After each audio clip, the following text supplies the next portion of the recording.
qaar ka tirsan waalidiinta iyo macallimiinta dalka Kenya ayaa ka walaacsan manhajka cusub ee waxbarashada oo lagu kordhiyay maadooyin ay ka mid yihiin barashada muusikada iyaga oo sheegay intaasi aanay u fiicnayn tarbiyada iyo dhaqanka. Warbixintan waxaa magaalada Nairobi ka soo diray Khadar Maxamuud Xareed.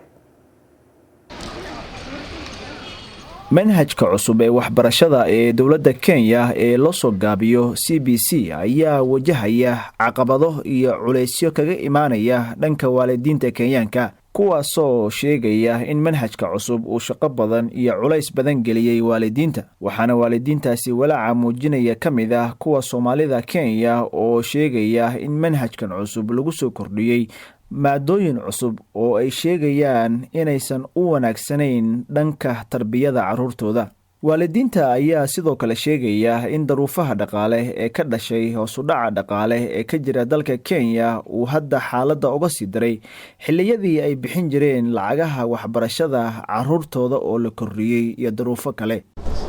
Wallahi waxaa kamid ah muusikada oo kala kamid ah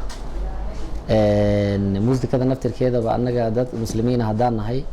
muusikada dhanka islaamka marka loo fiiriyo anaga waxay nagu tahay shay xaraam ah oo diinteena ogolaanaynin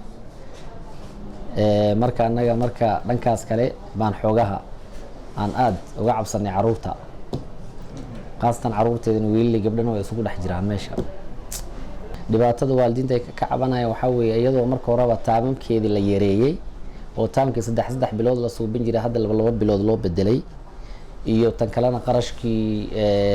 systemka cusubna asagana ku sii kordhay ayaa labadaas isu keenbaysatay saadarteeda dhibaatooyin aad fara badan oo baa ka jira hadda manhajkan. Macallimiinta dugsiyada waxbarashada Kenya ayaa sheegaya in wadanka oo aanan u diyaarsaneyn manhajkan cusub ee waxbarashada haddii ay dawladda ku sii adkaysato hirgelintiisa uu horseedi karo culeysyo xagga waxbarashada ah oo ka dhasha. meel kasta lagu sameyn kara maadaama wadankaas ku cusub yahay manhajkan meel kasta ma gaari karo oo maadaama wax loo baahan yahay koronto ayaa loo baahan yahay kalaas fiican oo ilmaha wax ku bar carruurta wax ku bartaan ayaa loo baahan yahay iskuul oo diyaar u ahay mar horeba CBC-da ayaa loo baahan yahay laakiin run ahaantii Kenya diyaar uma ahayn manhajka way bilowday marka maadaama oo manhajka la bilaabay waa caqabadihiisa ay u badnaan doono laakiin faa'iidadaas leeyahay waxa waaye ardayda waxa loo kala qaybay arday oo baran doonaan systemka ilaa meeshii rabaan kuwa aad doonaan sportska kuwa music aad doonaan kuwa dhakhtar raba dhakhtarnimadiisa baran doona kii macallin raba macallimadiisa wixii oo la daala jiro oo qof kasta waxaas baran doon gadaal dambe la baranayo ma jiraan waxa waa la soo yaray marka waxbarashada waxaan u maleynayaa inay u fududaan doonto laakiin waxa suurtagal ah in carruur badan ay dhaxdu u baxaan manhajkan.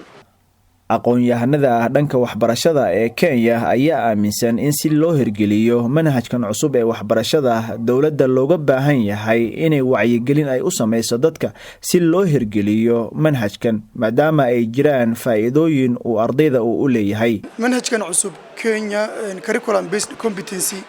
waa manhajka cusub wadankan Kenya mostly manhaj practical ah manhajka hore manhajkan wuxuu kaga dugan yahay manhajka hore waa theory kana waa mostly waa practical carruurtu runtii waa manhaj aad ugu fiican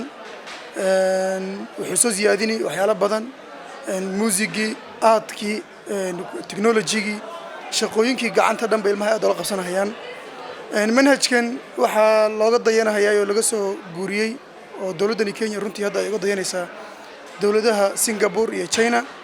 oo muddo 24 sano iyo 30 sano ka hor la qabsaday manhajkan kuna aflaxay runtii. inkasta oo wasiirka waxbarashada ee dawladda Kenya George Magoha uu ku adkeysanayo go'aanka dawladda ee la xiriira manhajkan cusub haddana waxaa jira dacwad ka dhan ah manhajka CBC oo hadda maxkamadda hor yaalla kaasoo ay soo gudbiyeen waalidiinta Kenyaanka ah oo ka soo horjeeda manhajka. Khadar Maxamuud Xareed, qubanaha VOA, Nairobi.